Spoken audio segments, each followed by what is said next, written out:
Boa noite a todos.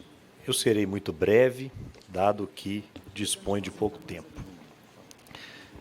Fazendo um corte no que está sendo discutido neste painel.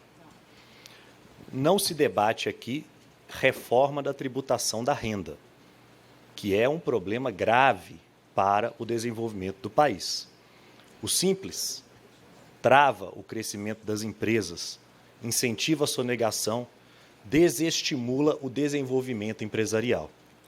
Portanto, há problemas graves que necessitam ser endereçados, que vão muito além do que é objeto de debate neste painel. Esse é o primeiro ponto. O segundo ponto é, dentro da tributação do consumo, existe, obviamente, uma série de questões que são graves. Mas eu gostaria de propor às senhoras e aos senhores uma breve análise, dentro do tempo que me foi reservado, sobre 3 impostos que são irmãos gêmeos, trigêmeos, mas foram criados por famílias separadas. O Imposto sobre Valor Agregado, que nasce na França em 1954 e recebe o tratamento por diretiva da União Europeia em 1977, e na União Europeia a diretiva equivale à nossa Lei Complementar de Normas Gerais, e o IPI e o ICM, depois ICMS, criados em 1965, à imagem e semelhança do IVA francês de 1954.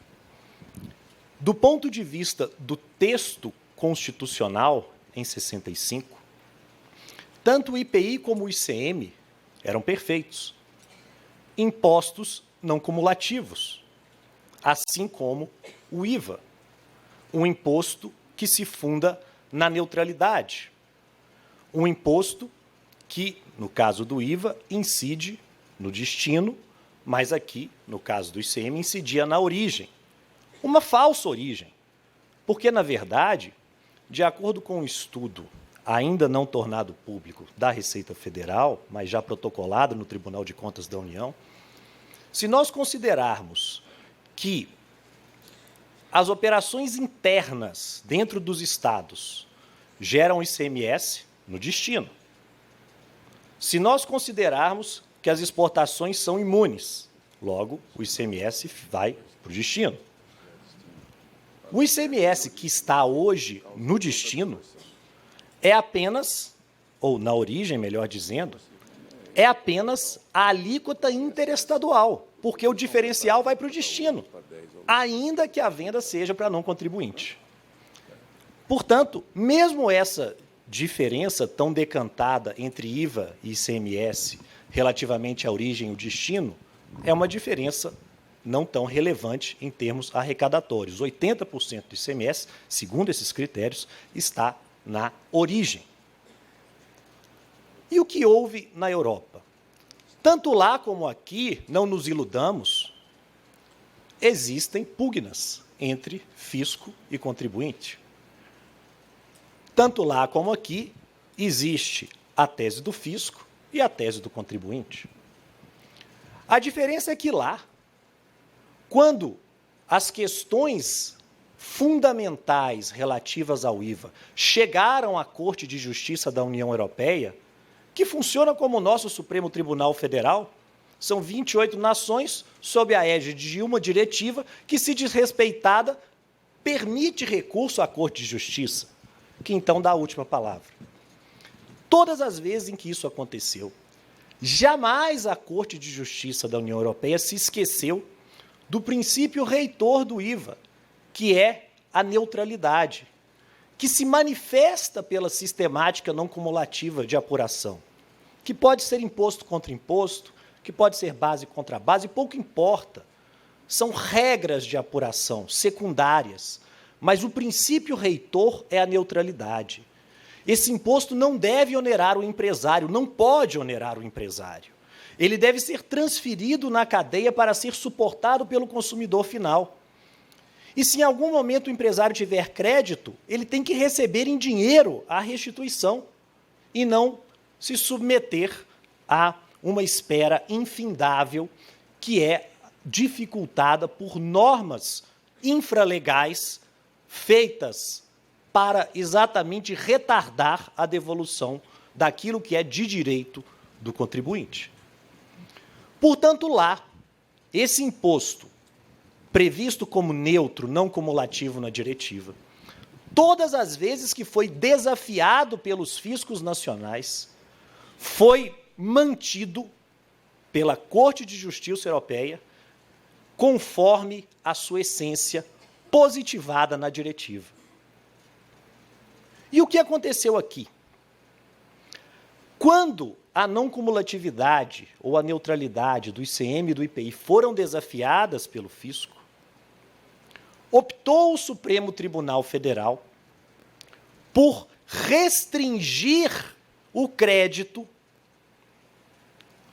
optou o Supremo Tribunal Federal por tornar semicumulativo um imposto que a Constituição diz que é não cumulativo, e, com isso, acabou com a principal vantagem, talvez única, desse tipo de tributação, que é a vantagem da neutralidade.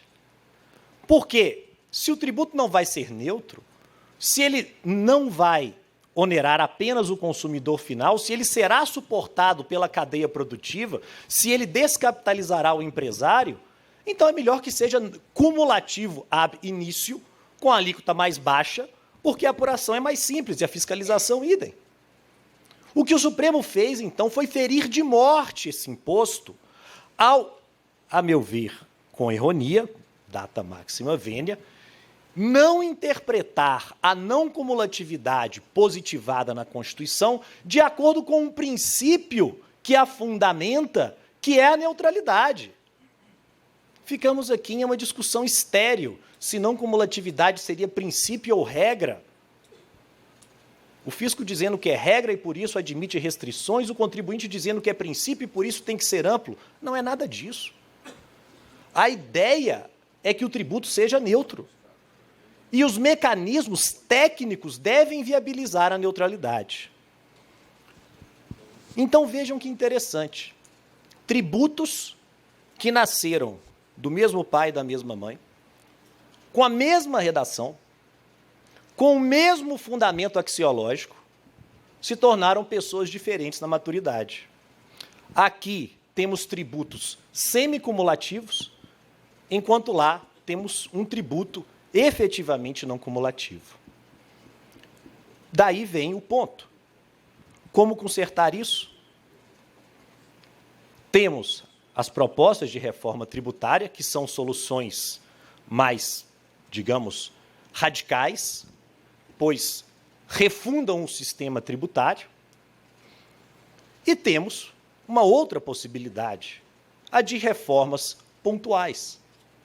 Por exemplo, uma emenda constitucional que restaure a não cumulatividade de acordo com a neutralidade.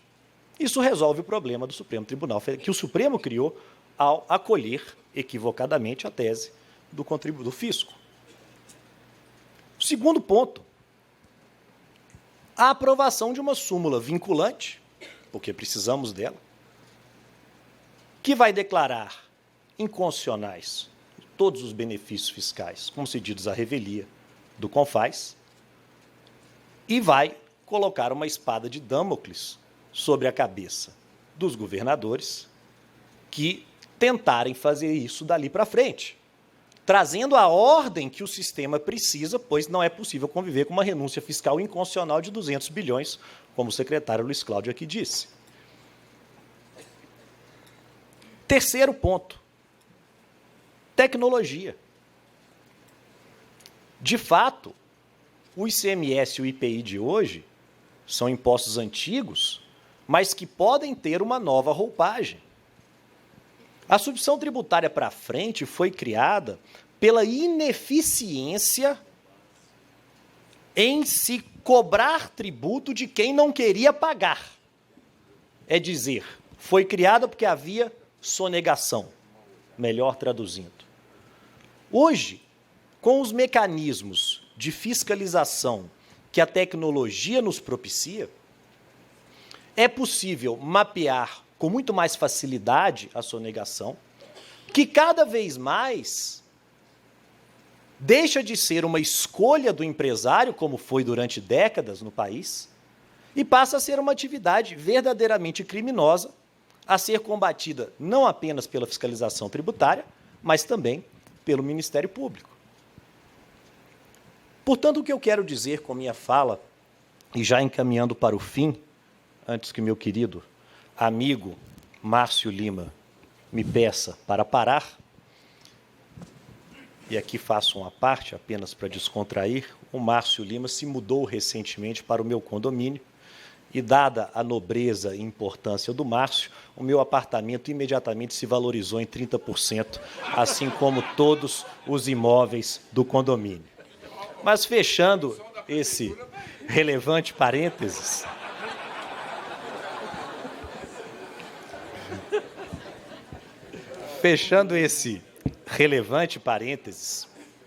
o que eu quero dizer é que há duas abordagens para o problema. Existe uma abordagem muito pensada, muito gestada, né, por meio das PECs 45 e 110. Né? Temos aqui o deputado Rauli, meu querido Eurico.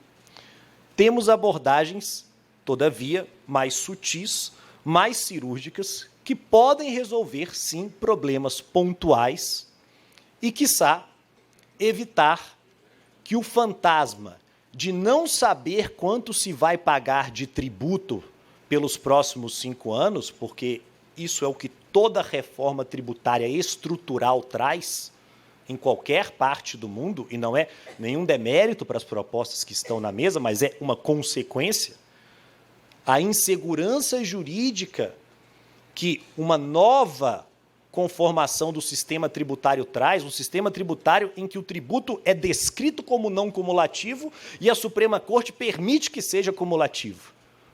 Isso pode, talvez, ser afastado, quiçá contribuindo para um melhor ambiente de negócios num prazo mais curto, pois progresso, desenvolvimento e melhora contínua é o que todos desejamos, em que pese eu ser um pouco mais otimista, deputado Rauli, com a nossa nação, e tenho certeza que vamos vencer esse desafio com uma reforma grande ou com essa contribuição que aqui trago, uma reforma mais pontual, mantendo o que está de bom e melhorando o que está ruim. Muito obrigado, boa noite a todos. Obrigado.